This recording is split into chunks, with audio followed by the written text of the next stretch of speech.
अस्सलामुअलैकुम वरहमतुल्लाह। बिस्मिल्लाहिर्रहमानिर्रहीम। आज के लेक्चर में हम वो पॉइंट्स देखेंगे जिस पे टेंजेंट्स जो हैं वो हॉरिजॉन्टल होते हैं या फिर वर्टिकल होते हैं।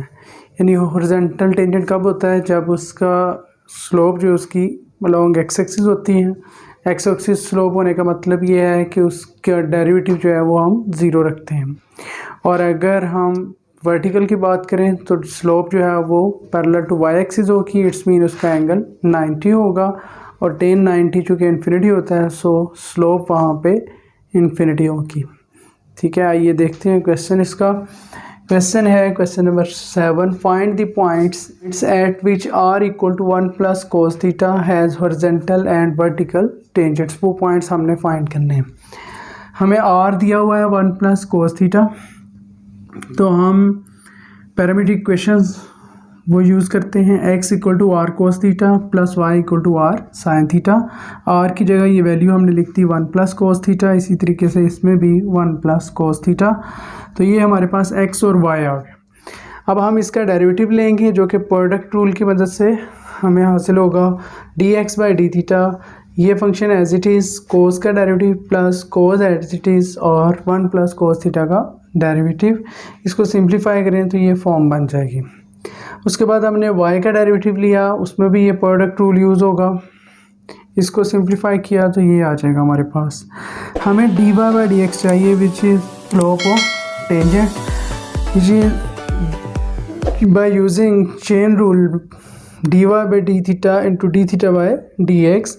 तो dy बाई डी थीटा ये वाली वैल्यू हम ऊपर लिख देंगे और D theta by D x क्योंकि इसको हम रेसिप्रोकल लेंगे तो ये नीचे चली जाएगी वैल्यू। हॉरिजॉन्टल टेंजेंट्स के लिए ये स्लोप क्या होगी? ज़ीरो। इट्स मीन ये पूरा एक्सप्रेशन जो है वो हम ज़ीरो के इक्वल लेंगे। तो ऊपर वाला हिस्सा ज़ीरो होगा, नीचे वाला हिस्सा ज़ीरो नहीं हो सकता। तो हमने इसको सिंप्लीफाई करना है।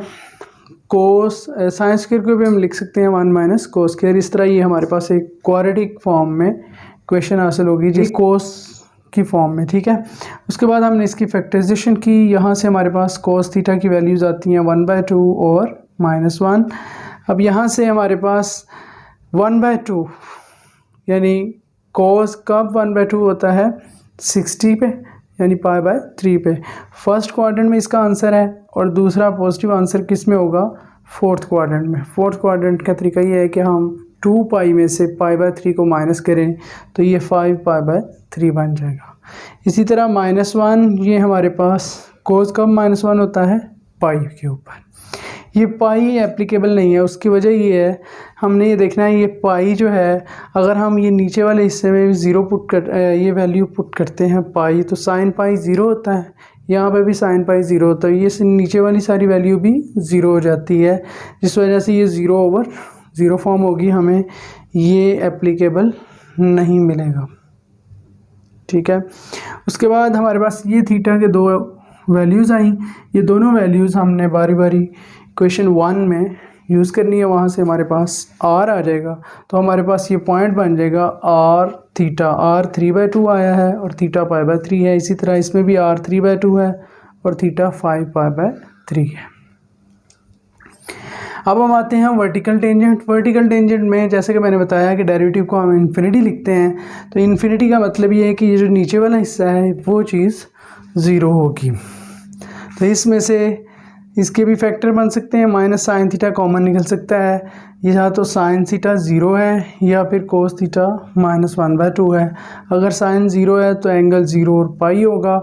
इसी तरह कोस थीटा में भी एंगल जो होगा चूँकि ये नेगेटिव है तो ये सेकंड क्वाड्रेंट में इसका एंगल 2π/3 और थर्ड क्वाड्रेंट में इसका एंगल 4π/3 होगा।